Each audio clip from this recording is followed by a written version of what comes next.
afternoon, everyone. Thank you for tuning in to our Facebook Live today. I'm here with our naturopath, Sandra Bilella. Welcome. Hi. And today we're going to be discussing sleep and food. What is association? So, I guess to start us off, Sandra, I've heard if I eat turkey and bananas, it's going to help me sleep better. Am I correct? I love Ellie because she comes to me with what everyone else on the internet is reading and thinking. So I love this opportunity to be able to dispel the myth. So turkey contains this particular amino acid called tryptophan, and we know that tryptophan, an amino acid, is a building block of protein, does help us sleep. It is the amino acid that helps to produce serotonin, another brain chemical, which then helps to make melatonin, our sleep hormone.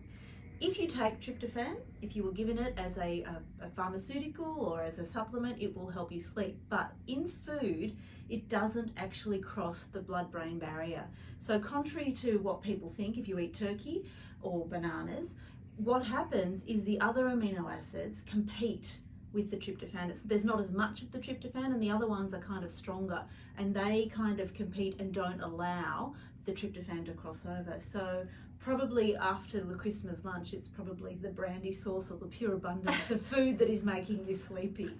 Not the tryptophan. Not the turkey. It is the tryptophan, but it doesn't get across. Yeah. Okay, so then let's talk about some foods then. Cherries. Cherries. Okay, so there is some research that's showing cherries, a particular type of cherries called tart cherries. They contain really small amounts of melatonin, and there are a couple of clinical trials now done that show that if people take these cherries, it helps with their sleep.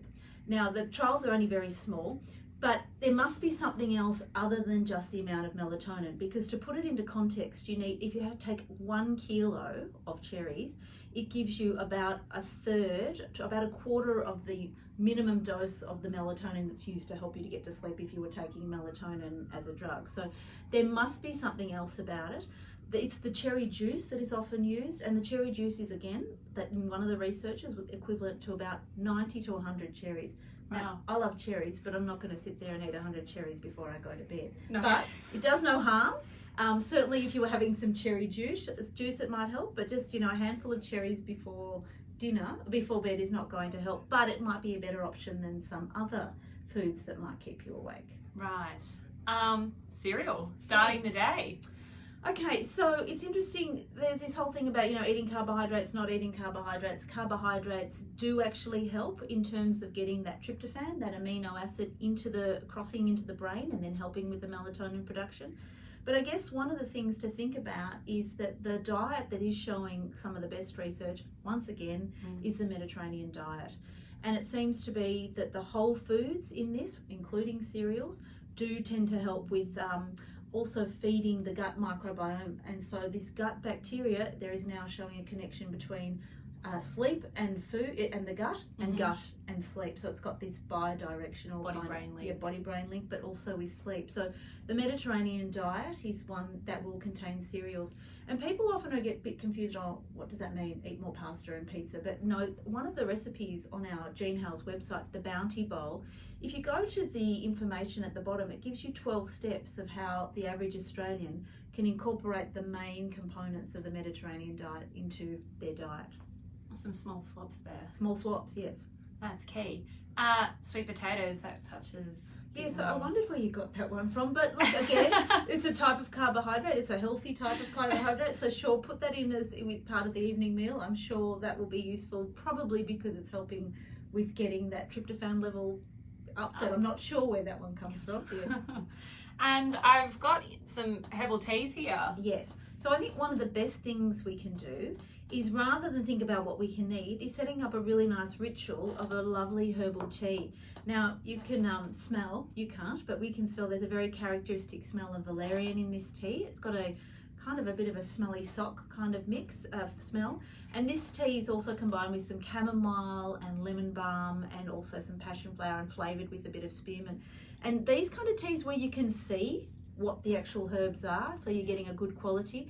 A box of about 2 or 3 week supply might cost about what you would pay for 2 takeaway coffees, and it's a lovely thing to do at the end of the night. Yeah, it's a nice wind down, relaxation. Lovely nice wind down, yes. Sit down with a nice cup of tea.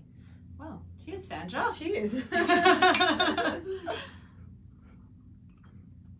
That's actually really nice. It's a really nice one. Especially today 'cause it's not that hot. No. And milk. Yes. So milk, the old wives' tale about having a hot milk before dinner, there is some truth in that.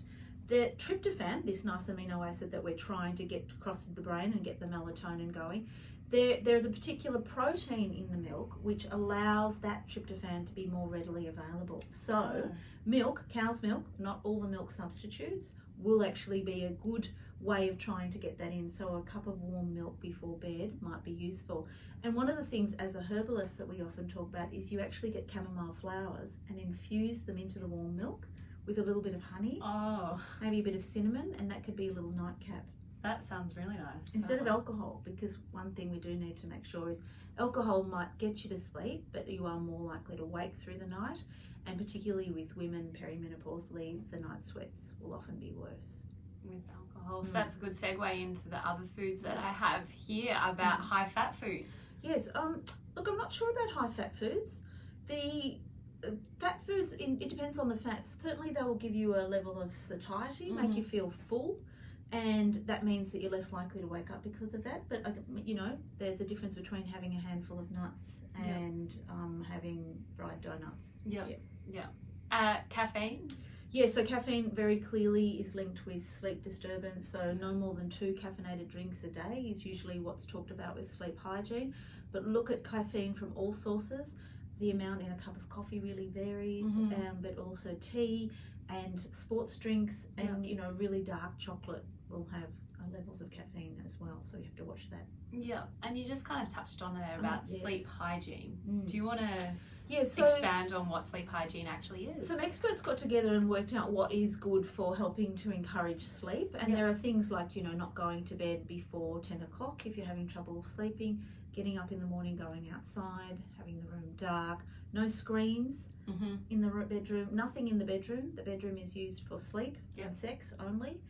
And things like stop working about half an hour to an hour before going to sleep. So just helping to get the body into a good sleep pattern. And a lot of people have their screens in their bedroom. They use their phones for an alarm. No screens, no devices in the bedroom is a good idea.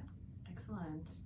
And dark chocolate. Yes, so we touched on dark chocolate. While there's some really good benefits with dark chocolate, it can be a bit stimulating for some people. Right. So, you might be fine with a couple of squares at night, but if you're sensitive to caffeine, it might be enough to stop you from getting to sleep. Excellent. Well, they're all my food tips listed there. Do you have anything else that you would recommend or want to put out there, or you think you're... No, I guess that I would really encourage people to find a really beautiful sleep-based tea with some of the herbs, and I think we've got a bit of information on our Jean Hale's website in the kitchen. There's a recipe for a sleep tea as well that you might be able to visit. There is, and I'll pop the link for that in the comments box below. That sleep tea is a good one. Okay. Excellent. Well, thank you all for joining us again today. We look forward to seeing you again soon when we do our next Facebook Live. Thank you, and thank you, Sandra. Thank you, Ellie. Bye-bye.